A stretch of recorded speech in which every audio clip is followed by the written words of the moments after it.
Kia ora, welcome. Who are you? What do you do? Oh, I'm David Bergin. I'm a scientist for over 40 years working in the area of indigenous forestry, specialising in planting and management of our natives. I'm Michael Bergin, my father, and I've followed in his footsteps. I also work in the restoration and management of indigenous ecosystems, in particular native forest across the country. Now, you're both involved with Tāne's Tree Trust. What's your involvement? Yeah, well, I helped set up Tāne's Tree Trust along with a few other guys. So I'm a founding trustee, and it's been going for over 20 years now. I'm a contractor and a technical advisor to Tāne's Tree Trust in helping landowners and councils and central government to establish that forest for a variety of reasons.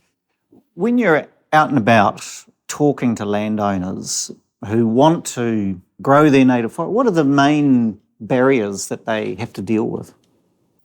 Well, I think a lot of landowners don't really know where to start. They've found out a little bit of information about what's required in some ways to establish a native forest. They've got an area that they sort of think would be quite a good idea to establish natives or to enhance an existing remnant that they might have there, but they are finding that the knowledge that they're getting is quite generic, and so therefore they get a bit lost as to how they're going to apply it to their site.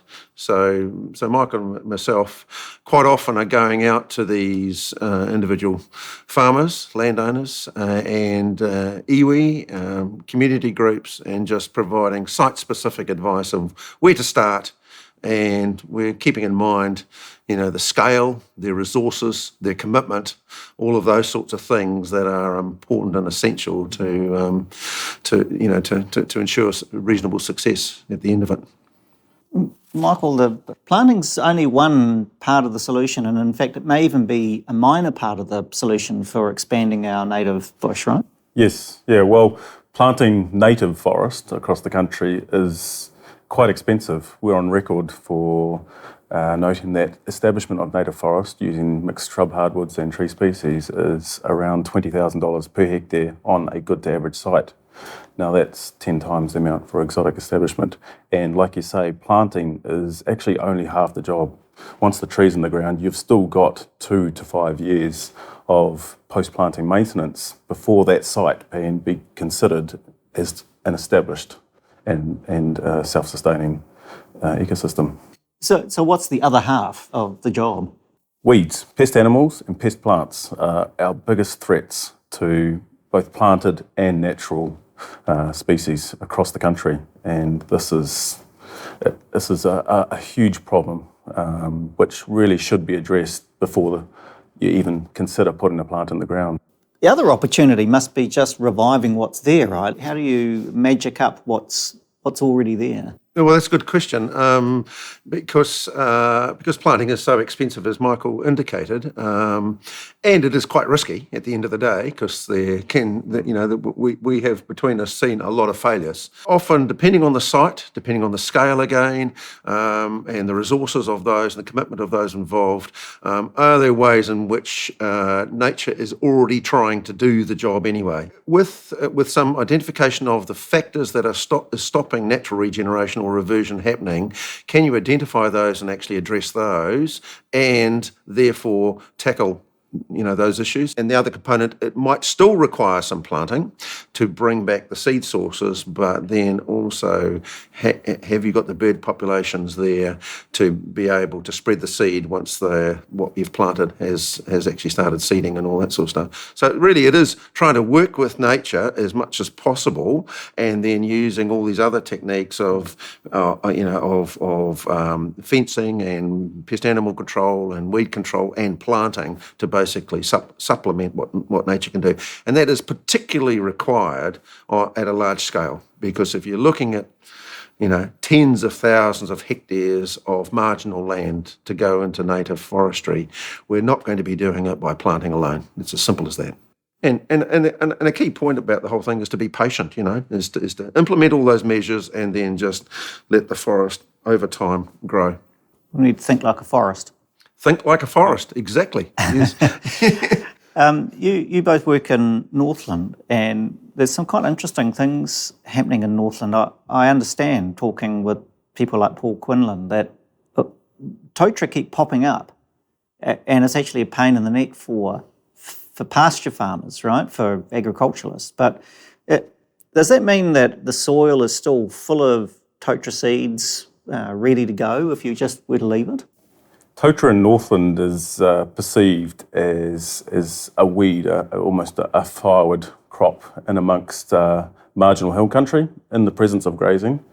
Through my father's work in his PhD days, he determined that it comes up in tens of thousands of stems per hectare in its early days and slowly thins itself out through natural suppression. And we have a project up there through Tāne's Tree Trust and other partners that over 10 years ago, looked at managing that as a potential resource for timber.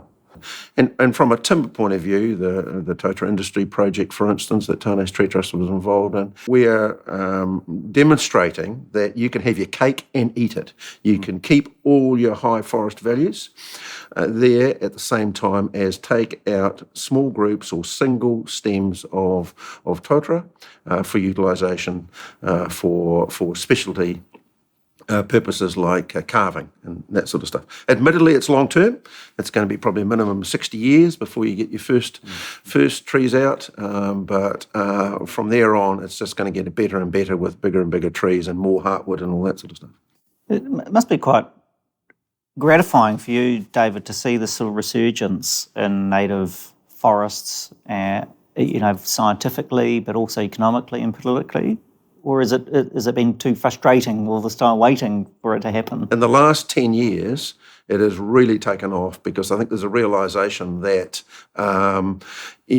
we need native forests and exotic forests, but it's the old billion trees saying, the right tree in the right place, and there's definitely a right place to have more native forest.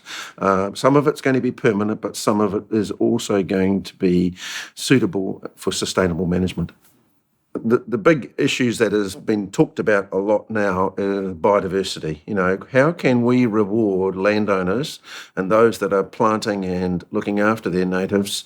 How can they be rewarded for providing the ecosystem services and the environmental values and what have you for maintaining and planting and enhancing their properties with more natives on land which should be in permanent native forest? Biodiversity credits, big issue, very hard to quantify,